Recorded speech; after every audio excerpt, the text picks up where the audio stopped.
It's time for Broncos Pregame Live with Steve Atwater, Matt Boyer, and Alexis Perry.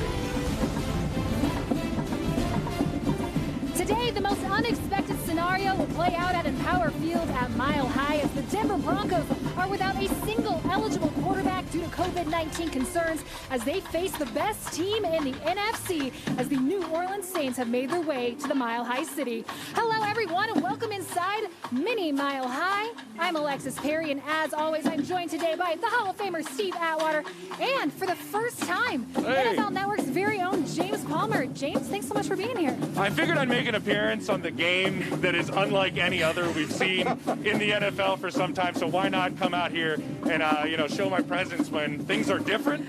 Now we're a little bit different. Matt Boyer will be along here shortly, you guys. We have a jam-packed show for you as we get ready for kickoff between the Broncos and Saints. We'll give you a live look inside the stadium for player warm-ups and share many of those Empower Field at Mile High moments that you expect to see on game day. But first, we have to start with the biggest news that will have the greatest impact on this matchup here today.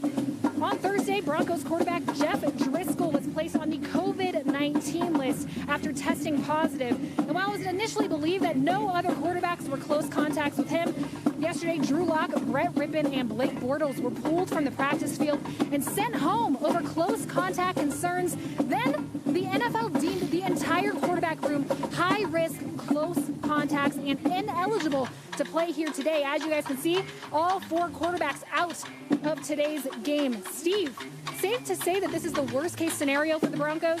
Worst-case scenario for everybody involved with the Broncos organization. To have a situation like this happen at this time, team just starting to get on track a little bit, I think it's going to be a big setback. Big mentality, too. It affects the mentality of this game, too. Yeah, I mean, can you imagine? It's bad enough when one guy can't play, but to have four guys, especially the most important position at all, the quarterback position, not being able to play.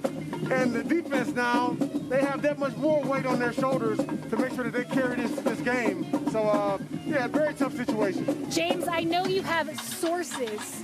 So what has been kind of the word out of Dove Valley UC Health Training Center on this situation? Yeah, I was burning the ears of every source I had over the last 24 hours, and it's Kendall Hinton. And that's what we're going to see. I got a chance inside to watch him warm up, and it was funny because it was just as much a warm-up session for a guy who hasn't thrown a whole lot of balls as a teaching session with all of the offensive coaches kind of surrounding him. This is a guy who was a practice squad wide receiver, undrafted free agent, has never played an NFL game. He has never taken, from what I was told, a snap at quarterback in practice as a Denver Bronco. So a lot of firsts here for Kendall Hinton. And I think this is just such an interesting story that this kid is getting thrown into this aspect. And talking to some of the people that have been around him at Wake Forest, where he was a dual threat quarterback before he changed to a wide receiver, he is a confident guy. He's a very smart player. If anybody can kind of make a quick adjustment, he has some of the traits to be able to do that. But this is unbelievably difficult. This is the most important position, Steve, in all of sport. Yeah, the day before the game, just without enough time to, even really learn the plays from the quarterback's perspective. He knows it from a wide receiver perspective, having been on the roster. Right. But to go out and play in an actual NFL game, I think it's a lot to ask of the guy. But I'm hoping that he's able to come out and hey, prove everybody wrong. Hey, maybe you don't have to practice to get better. I just hope he comes out of this game healthy, right? Yeah, I hope he comes out healthy, too, because, again, watching those warm-ups, this guy is legitimately probably 5'10", 175 pounds. And that defensive line for the Saints is not only unbelievably talented, it is one of the most relentless groups in all of football. And as Steve said, all last night, I was told that he was spending time with that offensive staff late into the night at the facility. You got to figure out some sort of cadence, which can't be all that complex because he doesn't know it and they don't know the way he delivers it. You got to figure out all these little things that will give Steve this defensive line a big advantage because you're kind of playing quarterback with one arm behind your back. Absolutely. You're thinking about that, then you're thinking about, okay, even if I have to hand the ball off to one of the running backs, do you even have the steps down to do that? You have to practice that so many times. Make sure you're putting the ball in the right position. I like at the that right you did level. the steps while you did it. Yeah. That was the best part. Yeah, there's so many things that go into, not even being a good quarterback, just being able to play the quarterback position effectively. And I just can't see how this is going to work out well. I'm hoping that at some miracle, something good happens. But, man, from my perspective right now, this is going to be a tough one. We're probably going to see Royce Freeman today as well, correct? Oh, we definitely are. And I'll run through this a little bit. Royce Freeman, for a little while, has been the Broncos' emergency quarterback. Now, let me run through emergency quarterbacks for everybody who doesn't know. I actually talked to Owen Daniels, who was an emergency quarterback here in Houston and here in Denver. And I asked him, well, how many snaps do you get during the week as an emergency quarterback? He goes, 0. You never get any snaps. Right. Really, you're just a guy that kind of has some sort of backfield and how you go about your business, maybe just operating worst-case scenario. So look for him to be used more in a wildcat, maybe an RPO situation with one of the other running backs. But don't look for Royce Freeman to really be throwing the football all that much. Look for him just to be taking some of the load off of Hinton and giving him a break at times where there's going to be a lot of coaching, Steve, during the game for him. And maybe you can give him some breaks to where he has the opportunity to learn some on the sideline about the flow of the game. 100%. I don't see Royce Freeman coming into the game, contributing significantly in the passing game. Yep. But I don't think Kendall Hinton will be passing that much either. But I think for the run plays, Royce Freeman haven't been in that running back room, haven't taken handoffs from the quarterbacks. He probably understands the dynamics of that much better than the wide receiver would, because wide receivers normally running routes, catching passes more so than taking handoffs or giving handoffs. So I would imagine Royce Freeman needs to pass the ball. Kendall Hinton will probably be the guy for that. Steve, how difficult is it defending a direct snap run game, or at least coming up with a game plan to defend it with less than 24 hours notice for the Saints? Well, the New Orleans Saints defense, they're top defense in the NFL against the run right now. They're only allowing 70-something, 75, 76 yards to carry. So they're already playing well. The question is, can we get our offense up to where we're even counting up to run those plays to where we can be competitive? Their defense, that won't be a problem because they played together for a long time. The defense coordinator has been there for a while. They've gone against Wildcat offenses, so it won't be as big of an adjustment for the New Orleans Saints as it will be for the Denver Broncos. Well, James, the third-ranked Saints defense was going to pose problems no matter who was at quarterback here for the Denver Broncos. Who or what are their greatest strengths, and is there any weakness that maybe the Broncos can take advantage of today? Yeah, the weakness that the Saints had on defense is now long gone. That was the first half of the season that they had issues in their secondary. This is the fourth time I've done a Saints game this season, and they had a lot of communication issues in the secondary through those first 5 games. The coaching staff deserves a lot of credit. They made a veteran in Malcolm Jenkins, who's one of the better safeties, and I know you're a fan of Malcolm Jenkins, Steve. Oh, yeah, absolutely. And the way that he has played a variety of roles for them, he's played quarters, he's done some different things he hasn't done in the past. He's started to pick those things up. Up front is where they make their hay. They also had Mario Davis, one of the best middle linebackers in all of football. Over the last 6 games, this is the best defense in all of football. Right. And I mentioned it earlier about the defensive line. The biggest aspect about them is not the talent coming off of 8 sacks of Matt Ryan a week ago. It's that they're not just talented. Everybody I talked to in New Orleans this week said they're relentless. They are tireless. They are selfless. Everybody knows Cam Jordan, but there are many more guys across that line that bring it. And you see that when you turn on the film. You see these guys flying to the ball, and that's the trademark of good defense all over the place. Right. If you got a guy in your defense who's loafing, hey, they're going to get on. They're not going to allow that to happen. And I like our team to take something from that because our guys did a great job last week of coming out, playing hard for 60 minutes. I wanted them to look at that New Orleans Saints game and say, we're going to do this every single week, especially this week. Well, if the Broncos could squeak out a win like they did back in 2016, the last time these two teams met, that would be absolutely ideal. Let's go ahead and take a look at some of these series notes as these two teams meet for the 12th time in Broncos Saints history. 4 years ago, Week 10, Trevor Siemian threw for 2 touchdowns en route to Denver's 7th win that season by the slightest of margins. And historically, the Broncos really have had the Saints number. Broncos are 9-2-0 all-time, 5-1 here at home, and haven't succumbed to the Saints since 1994. I'm pretty sure Melvin Gordon was like a year old, James? Yeah, it's been a while. It really has. And Melvin Gordon's going to be a big part of this game, along with Phillip Lindsay.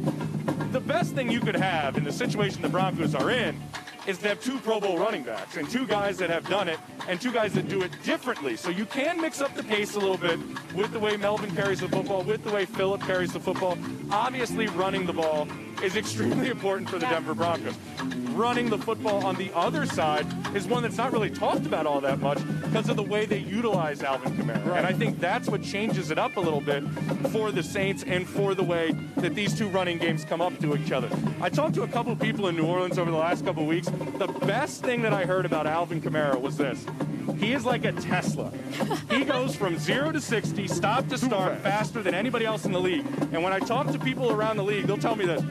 He's not just an offensive player of the year contender. He has legitimate chances of winning MVP or just being in that conversation because there may not be, and I talked to Teron Armstead this week, their left tackle, who's actually out now because of COVID-19. He said there is not a more important person to our entire roster than Alvin Kamara. When you look at Alvin Kamara, he's 5'10", 215 pounds. He's not a small guy. When I see him on the tape, it looks like he's small because he moves so fast and he's so quick. Ask defenders about that. Yeah, but he's got a nice little frame to him to where he can run people over, he can make you miss, he can do it all. He's a great running back. Quite the matchup here today at the running back position, but we also have to mention on the edge for both these teams, two very good pass rushers in Bradley Chubb and Cam Jordan, right, Steve? Yeah, Bradley Chubb, of course, having a really good year. A little bit surprised because I know he's not 100%. He's probably 90, 91, 92%. He's not 95%. He's not 100%, but still having a solid year. 30 tackles, 6.5 sacks, 15 quarterback hits. And on the other side, Cam Jordan also having a good season. 39 tackles, 5.5 sacks, 9 quarterback hits. And hey, Cam Jordan, he has some amazing defensive linemen to go along with them to make it where they can be so good against the run, and the secondary is playing well against the pass. I like that Trey Hendrickson was just a little note down at the bottom. I know. Tied for the lead in sacks with 9.5. Just a side note to throw that on top of Cam Jordan. The small print, right? All right, we will have much more on this matchup coming up here in just a little bit, but I'll tell you, no matter the result here today, this is going to be one for the history books as the Denver Broncos take on the New Orleans Saints with an emergency quarterback in the midst of a global pandemic. But speaking of history, it is time now to take a look back at this week in Broncos history presented by Empower Retirement. On November 29, 2015, the 8-2 Broncos faced the 9-1 New England Patriots in what turned out to be an AFC Championship preview. The Broncos found themselves down 21-7 in the fourth quarter before C.J. Anderson ripped off this 15-yard touchdown. Brandon McManus field goal and an Andre Caldwell touchdown reception finally put the Broncos in the lead. The Patriots hit a game-tying field goal as time expired and took the game into overtime, where C.J. Anderson once again rumbled for 48 yards and the game-winning touchdown. It was one of two Broncos victories over the Patriots that season. As you know, the Broncos defeated the Patriots in the AFC Championship game on their way to winning Super Bowl 50. Well, now, due to growing COVID-19 concerns here in Denver, the Broncos will not have a single fan in the stands here for this game. And I hope you guys know how disappointed that makes all of us. But we still want you to share with us how you guys are celebrating game day at home here today. So we want you to use the hashtag NOVerseDen to show us how you're enjoying the game. Here are just a few of my favorites that have already been sent in.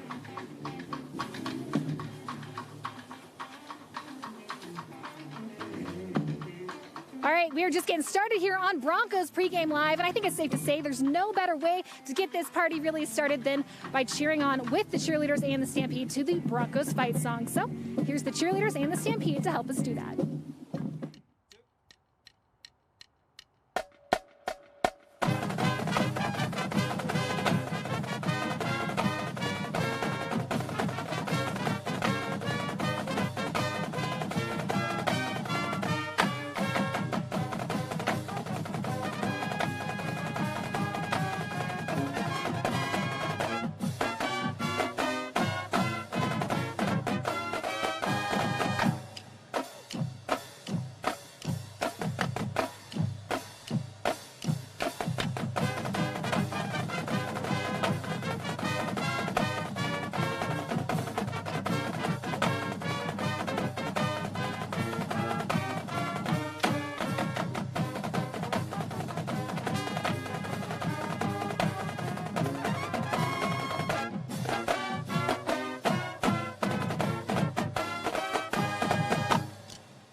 All right. Thank you, Broncos Country. Broncos Country, now I know you've got plenty of leftovers if you're like me from Thanksgiving, but you don't want to make extra tailgate food. So how can we incorporate those Thanksgiving Day leftovers into tailgate treats? Well, Alexis is partnering up with our friends from Sara Lee to give us some great ways to incorporate those Thanksgiving leftovers and make them tailgate ready for this afternoon. Thanks so much, Matt. I am so thrilled to be joined by Taylor. Many of you might know her around Denver as the grilled cheese lady. And Taylor, I'm still really stuffed from Thanksgiving last night, but I'm already kind of thinking ahead to leftovers and what I can actually do with them. So what do you think we should do with them? Well, today I'm going to make a grilled cheese sandwich that's Thanksgiving inspired. Okay, so I know the key to a really good grilled cheese sandwich is the bread. So what kind of bread are we going to use? It is. So Sara Lee has some of my favorite bread for grilled cheese. Today I'm using their new potato bread from their Artisano line. It's great because it's thick and it keeps a lot of heavy ingredients inside without tearing the bread or soaking through it. So it's really ideal for this type of grilled cheese. What are some of the other varieties that we can use if maybe we're not a big fan of potato? So right now they have a brioche that's new and I love it. It's amazing, as well as their original and the golden wheat. I'm a really big fan of the brioche. So, okay, what's the first step for our grilled cheese sandwich today? So I love to put the cheese on first. Okay. That way it melts the closest to the griddle. You can also put this on the grill if you're tailgating. Oh, that's a great idea. So I like to slice up the brie. It's like not too thick, not too thin, is what it seems like. There you go. Let's give it another slice. Never enough brie. It's great because it melts quickly and it's nice and gooey. Really good option. Okay, next step. So next I like to put the cranberry sauce directly on the brie. And if you don't have homemade cranberry sauce and you want to use the canned kind, that's a great choice because you can actually slice it and it goes on the bread really easily. I was gonna say, I'm a canned cranberry sauce kind of gal. I know, it makes it quick and easy. It's so easy. I love it. I'm like big on the texture too. Oh, same. So then I like to put leftover stuffing. So a good rule of thumb is to heat it pretty well before you put it on the sandwich. Okay. Because it won't get cooked all the way through. Okay. And that goes for the turkey as well. You want to heat that up before you add it. So the main point of putting it on our grill here is just to really get those bread slices nice and toasty and that cheese melted. Okay. Exactly. Wonderful. So then you can just grab a nice slice of turkey and throw it right on there. If you're a vegetarian, you can skip the turkey and just go with the stuffing and it's still amazing. Oh my goodness, this looks so good. I know, it's a nice big sandwich, isn't it? Yes. Okay. So after that, I like to use mayo.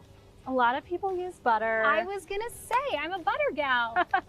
Mayo is just easy to spread if you don't have any melted butter. Okay. And it also has a higher burn point, so you can crank the heat up. So I like to just grab it by both sides and flip it onto the griddle. Okay, perfect. So this is at about, what, medium heat? I like to do medium high. That way you can get the cheese to melt without burning the bread. How long per side? I like to eyeball it. Okay. You just kind of have to check it every now and then, which is critical to get these little spatula tongs when you have a thick sandwich like this. Yes. So that you can check it without dumping all of your ingredients. Oh, it's perfect. Okay. Wow. Flip master. That looks absolutely amazing. Okay, so we'll just let it sit for another, probably 5 minutes on this side as all the cheese melts. Once again, I do think the bread is key. It really is. And check out the Sara Lee Artisano stuff. You can get it at King Soopers. It's a great grilled cheese for Thanksgiving leftovers. Thank you so much. Like I said, I'm a little stuffed right now, but a little bit later. This is exactly what I'm gonna make. I appreciate it, Taylor. Great, thanks for having me. Thank you. All right, thank you very much, Alexis. Broncos Country. In addition to making great breads and baked goods, our friends at Sara Lee are giving one lucky Broncos fan the opportunity to win $20,000 if the Broncos can beat the Raiders by 20 or more points on January 3rd, Week 17 of this season. For more information, go to denverbroncos.com/Sarah Lee 2020 Challenge for more information. All right, let's get back to this game right now, Broncos country. We're giving you a couple of interesting factoids about today's game that you may not have known coming into today's matchup. The first one, the Broncos have not lost to the New Orleans Saints since 1994. The score in that game, 30-28 in Week 17. Denver's starting quarterback back in 94. It wasn't John Elway that week. Elway was hurt with a knee injury. It was quarterback Hugh Millen, Elway's backup that season. And the coach, a linebackers coach for the New Orleans Saints on the field that day was none other than our current head coach for the Broncos, Vic Fangio. So everything coming full circle today for Fangio and the Broncos.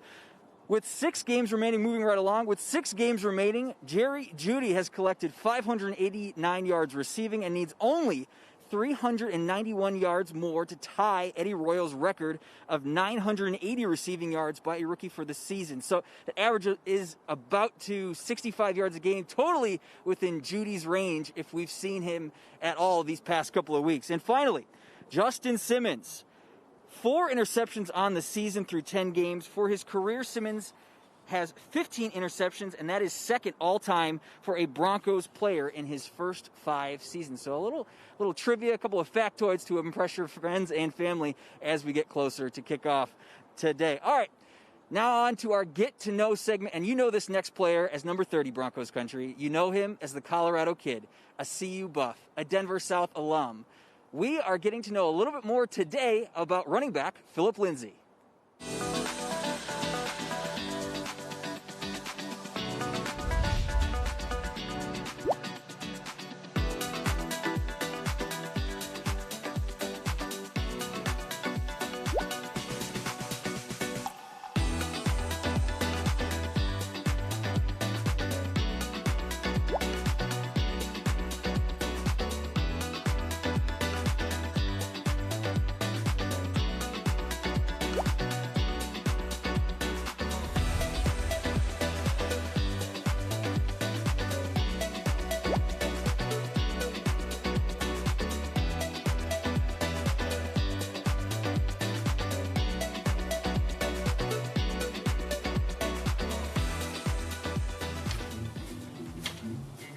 A fan favorite, no doubt, in these parts.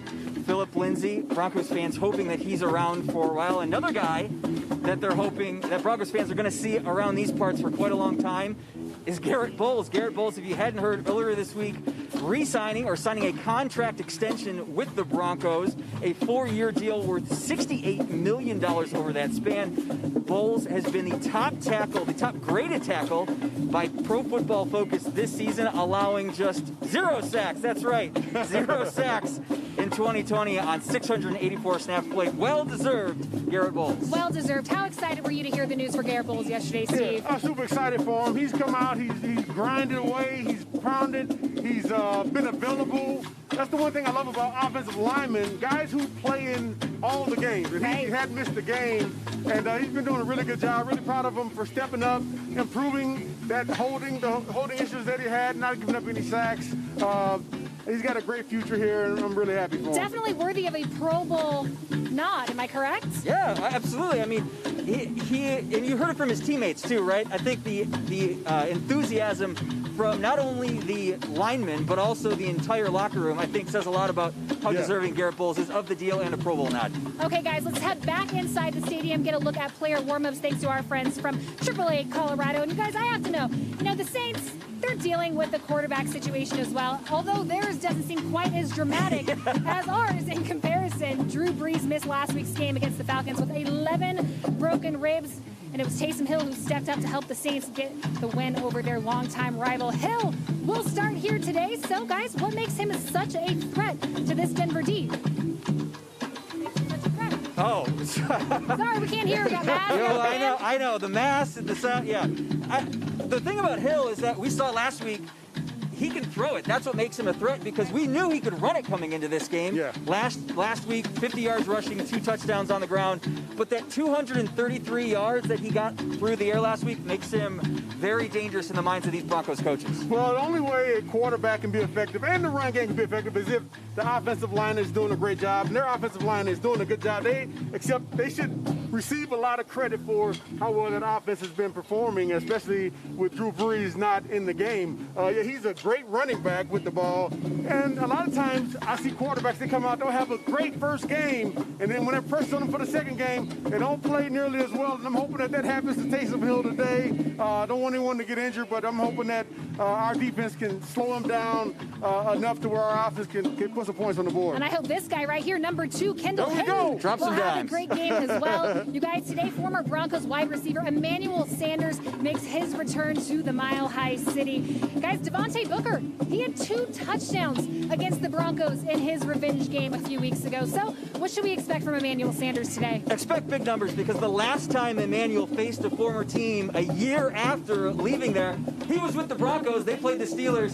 10 catches, 180 yards, and a touchdown. That's top 10 for receiving yards in a game for the Broncos. It still stands today. So it's going to, you know, Steve, how emotional this guy is and how motivated he is. Expect a big game again from Emmanuel Sanders. Yeah, well, I'm hoping he doesn't have a big game, although I'm a big fan of Emmanuel Sanders. He's a great guy. He loves football, and he's going to know every route, every weakness of the defense, and I'm sure he'll probably share that with the New Orleans Saints. But I'm looking for him to come out, have a good game, everybody stay healthy, but I'm hoping that we can keep him under 100 yards. Well, we all know Sanders, he is scary good, but he isn't even the Saints' most dynamic weapon. I think Michael Thomas and Alvin Kamara, they kind of split that title. So what can the Broncos defense take from last week's outing against the Dolphins and apply here today in hopes of getting a similar result against 2 very good players? Yeah, well, they know that they can go out against a team that's played well offensively, and they can perform well, and they can kind of shut them down. Now, they'll need to take that same motivation, that same enthusiasm that they had against the Miami Dolphins, and bring that to the field against the New Orleans Saints.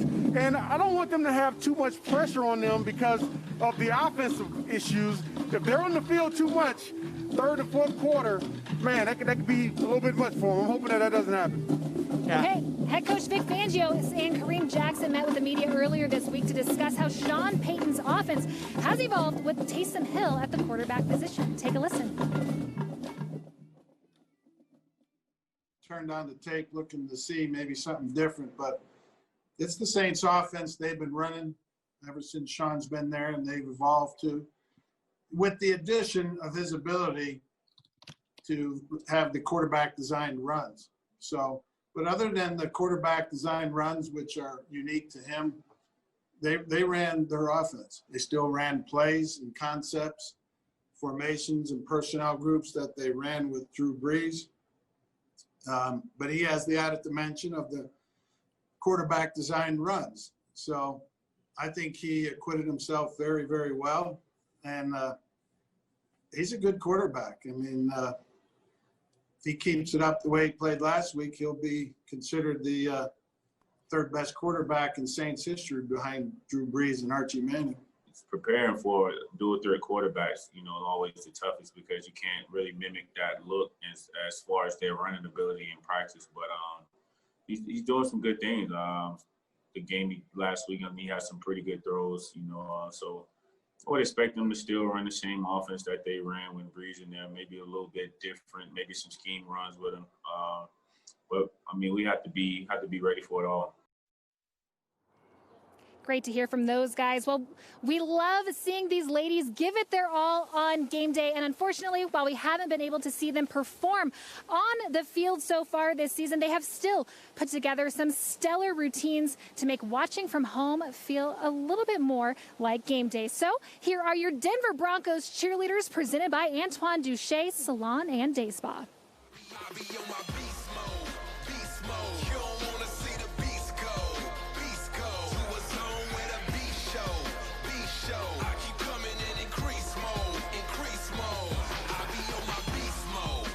That beast mode poppin', no. Knock your head back and forth like some rock and roll. Your false threats a false step. You can stop with those. I'm always ready to fight just like a boxing pose. Hit the weights, do your cardio. I run this place, but you already know. Like a 40-yard dash, I'm barely slow. Once the beat starts to smash, it gets scary, bro. Smashing the competition and opposition. When my beast most turned on. With the ongoing coronavirus pandemic spiking in Denver, Colorado, and throughout the entire country, hence the mask here today for us, I do have to say we rely on many of you heavily for our safety and well-being. So for all of you frontline workers out there, please know that we appreciate you so much for what you do each and every day. And today I'm so thrilled to introduce you to one of the many frontline heroes in our community. Alyssa Medeiros is a flight nurse at UC Health Denver. During COVID, Alyssa took it upon herself to get cross-trained in Lifeline, UC Health's air and ground critical care transport system. By doing so, Alyssa was able to fill in as a flight nurse and provide much needed relief to others working long hours during the pandemic. Not only that, she also picked up shifts in the emergency department and provided needed support while on duty in the ER. Alyssa's positive attitude, charm, and smile helps her connect immediately with her patients and helps to ease any anxiety they may feel during their emergency care.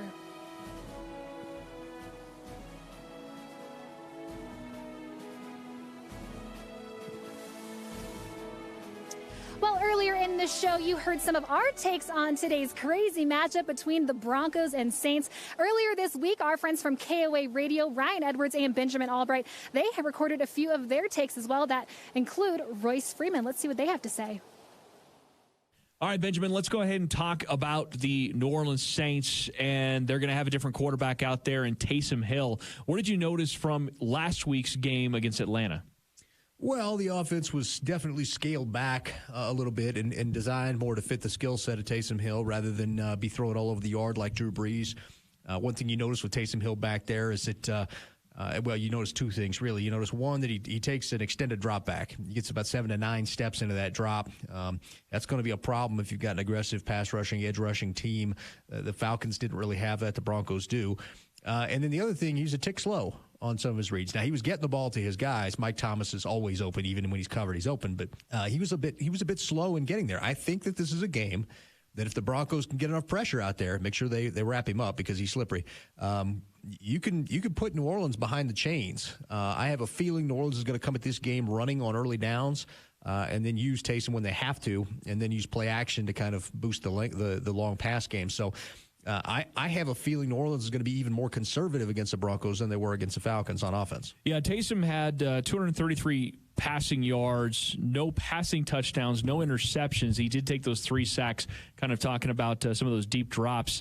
And in the game, he had 10 carries for 51 yards. One of the things I saw from Sean Payton is he said that he wanted to not have Taysom Hill running early on in the game because he really wanted to showcase him as a pocket passer. Do you think some of that carries over in this game? I think that's the wrong way to look at it. I don't think he wants to showcase him as a pocket passer. Sean Payton's in the business of winning football games first and foremost. I think he wanted to get him comfortable in the pass game and not have him rely on his legs and bailing out if the first read isn't there. Get him in good habits early and then allow him later on to use his legs to freelance, as it were. And I have a feeling you'll get the same kind of situation against the Broncos. Difference is the Broncos are better at generating pressure than the Atlanta Falcons. Falcons have a fast defense, but their line is not very good outside of Grady Jarrett. And so I think it's going to be a different game. I feel like this game is winnable for the Denver Broncos. Let's go to the defense and talk about the Saints. Now, some of the things that the Broncos were able to do against Miami, I don't know if that's necessarily going to be the case here because Miami was a pretty average run defense and pass defense, where the New Orleans Saints are the second best rush defense in the league right now, only giving up 74 rushing yards per game, and they're 11th in passing, 227. How are you attacking this Saints defense? With my fingers crossed. No, I'm kidding. They've got some great DBs back there. They've got a great defensive line. The weakness in the New Orleans Saints defense is the linebacking core. And the way to attack that defense is you want to get some vertical routes out of your receivers, push those DBs back, and then slip your tight end underneath it against those linebackers, get the mismatch there. I have a feeling this is going to be a big day for Noah Fant. And I have a feeling that you're going to see a lot more 2 tight end personnel than we usually see, simply because you want to exploit those linebackers and keep those great DBs off the field. I mean, the one thing that is consistent about this matchup against the Saints that was what we saw against the Dolphins is they're both bad red zone defenses. The New Orleans Saints are fantastic almost across the board. They're top 10 in so many categories. But then you get to red zone defense, and they're 30th. Yep. They give up a conversion of 72.4% touchdowns in the red zone. I mean, it just seems like, once again, for the Broncos, if they can find a way to move the ball, and you mentioned Noah Fant, maybe the running backs out of the backfield, targeting those linebackers, once you get to the red zone, they give up the cookies. They do. I'd like to see, who I'd like to see more of in this game? I'd like to see some Royce Freeman. I'd like to see him on the angle route in the middle. I'd like to see maybe you put he's great at that. You put Fant on a post and you put Royce Freeman on an angle route right behind him and force those linebackers to choose and pick your poison with that. Give Drew Brees some quick high-low read with that kind of stuff, and then if it's not there, take off.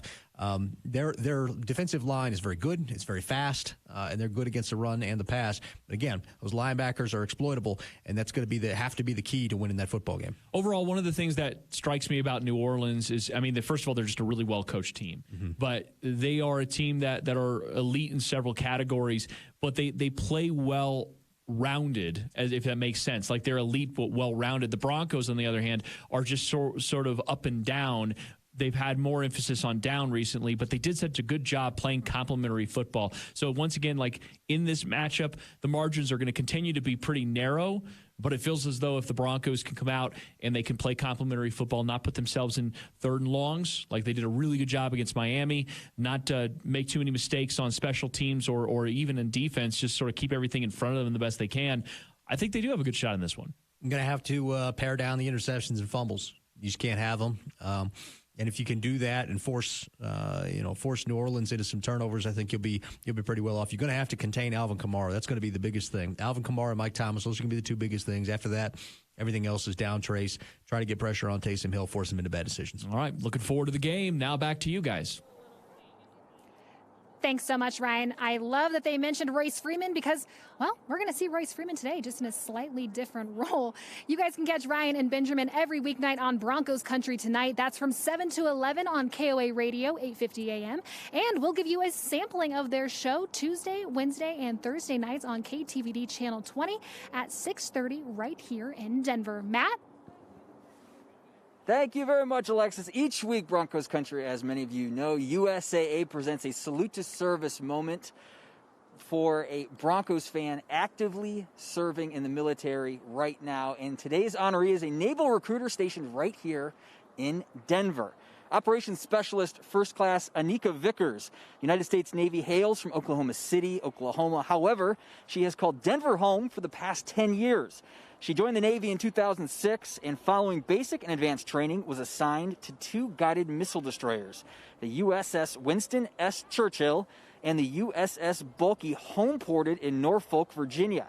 She has also served as a maritime security operations analyst in Bahrain, and Petty Officer Vickers is currently serving as a Navy recruiter in Denver, Colorado. It has been her pleasure to serve her country for the past 14 years.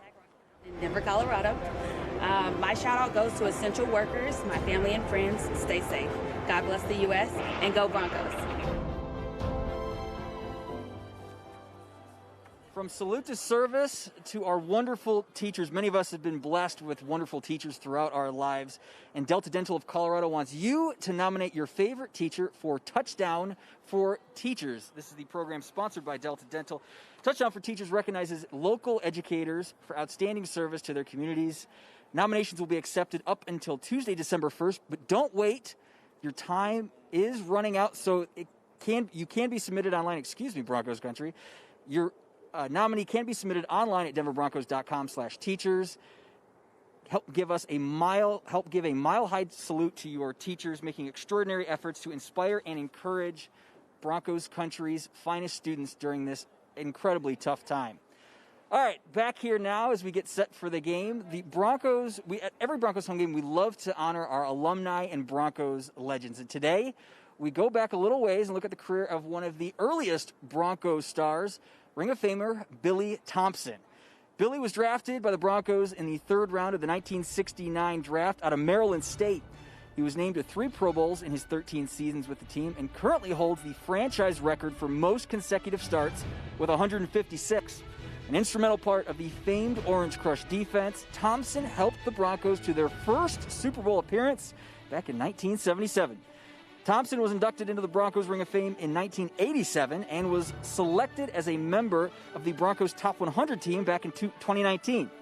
He currently works as the Broncos Director of Community Outreach, and for those of us who know Billy, we all love Billy, and he's with another guy we love, Steve Atwater.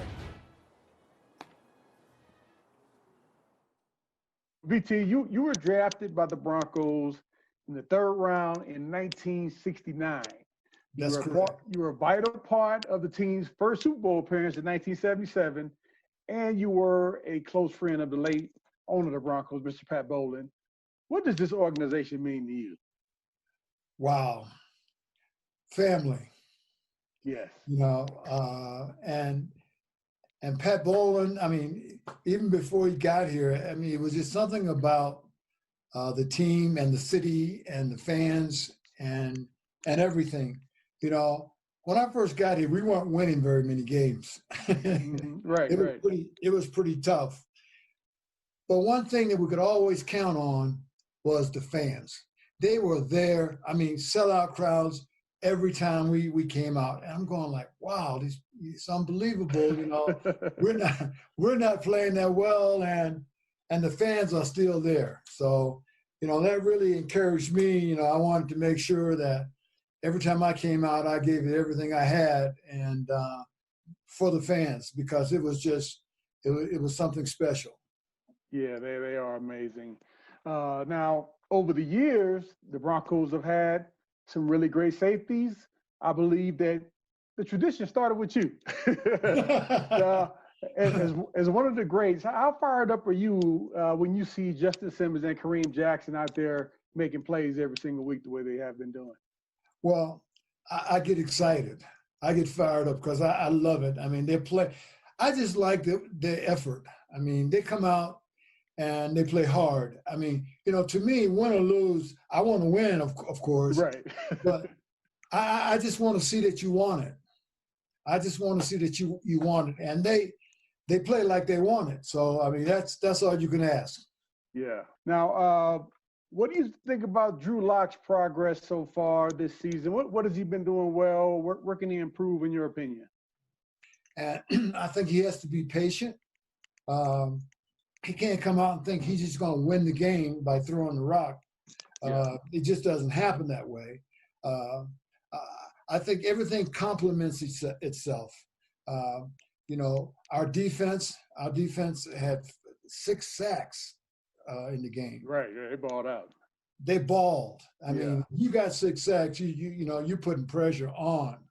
So, you know, I think Drew has to be comfortable, and he's learning fast, because this league, man, I mean, you got a lot of great teams in the league and in our conference. Yeah.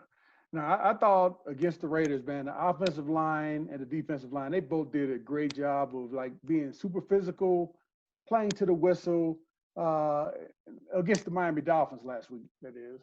And how do they do that again? They got to repeat this. They got to have back-to-back games where they're doing this. What do they need to do to come out and play the way they played against the Dolphins? Well, I know they've seen the film, and really, that's the way you win. In other words, what I'm saying is, you know, what did you do last week on the plays you ran? How did you, how did they look? I mean, were there any mistakes?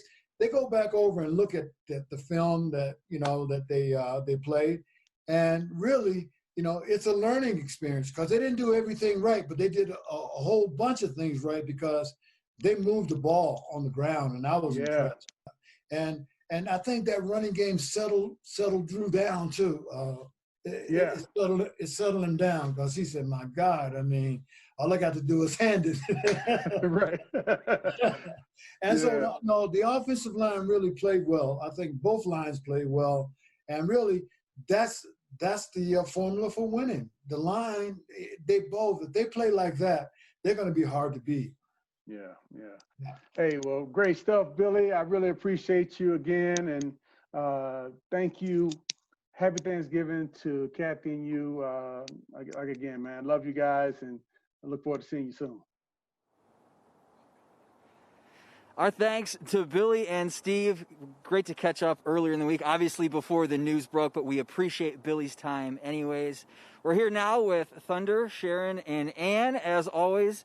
Guys, want to talk a little bit. We got past Thanksgiving, but this is a busy time for Thunder because you guys have some big plans coming up, don't you, Sharon? We do. We have 3 parades for Children's Hospital that we're going to do with all the first responders and the cheerleaders. And then we still will do the Boys and Girls Club, but we'll just go to a warehouse instead of having the party here. You guys, this must be a great time. Even though, it's not a normal year, this has to be a lot of fun. It is a lot of fun, and everybody loves the horses, so it's kind of exciting to see them. And now, I know you guys like to celebrate Christmas, very festive. So what are some of the things that Thunder can look forward to during Christmas time? Well, at the barn, it's holidays as usual for Thunder and his cohorts. All of the horses have stockings on their stalls, and they celebrate the 12 days of Christmas by having carrots in their stockings every day of the 12 days. So they love this time of year. They look forward to it, and it's holidays as usual at the barn. I want some treats in my stocking for going towards Christmas. Both of you, thank you so much. Thunder, thank you. Alexis, we'll toss it back over to you.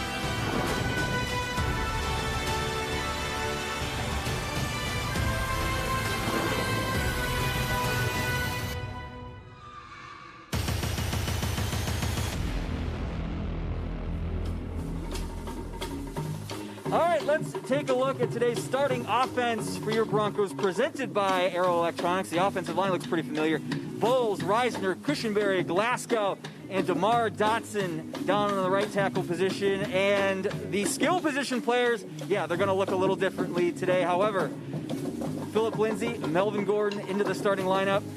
Noah Fant as well. Tim Patrick gets the start at wideout along with Jerry Judy. And, of course, we've already talked about the man, Kendall Hinton at quarterback. All right, now let's go ahead and bring us our defense thanks to Aero Electronics once again. We got DeMarcus Walker, Deshaun Williams, and Draymond Jones coming off a really good game last week up against the Dolphins. Let's take a look at your linebackers today. You'll have Bradley Chubb, per usual, flanked by Malik Reed, and then Alexander Johnson and Josie Jewell in the middle of those two guys. Last but certainly not least, your secondary today, A.J. Boye, Kareem Jackson, Justin Simmons. Bryce Callahan was questionable heading into this game. Great to see him get the start here today. All right, guys, before we head out, any final thoughts? Matt, let's start with you. Well, put Kendall Hinton in position to succeed. It's going to be tough, but throw the book at the Saints. That's all the Broncos got to do. Yeah, well, I like to see us focus on the run game some. Philip Lindsay, Melvin Gordon, 166 yards last week. Hopefully we can repeat that same performance. And defense, just be patient.Maybe a long day. Hang in there. Play hard to the end. Hopefully something good will happen at the end. If the Broncos can pull this out, man, this will be one of the biggest historic wins in Broncos history. Absolutely historic. And we want to make sure that you guys will meet us right back here on Saturday, December, is it the 15th? I think it's the 15th, right, guys? 19th. All right. It's the 19th. What day is it? I don't even know. It's been crazy. Bills and Broncos. We know it's a Sunday, 1:15 right here for Broncos Pregame Live. We really hope to see you guys right back here. All right, that is all the time we have for this edition of Broncos Pregame Live. For Steve Atwater and Matt Boyer, I'm Alexis Perry. Thank you guys so much for tuning in. We will see you guys on the 19th.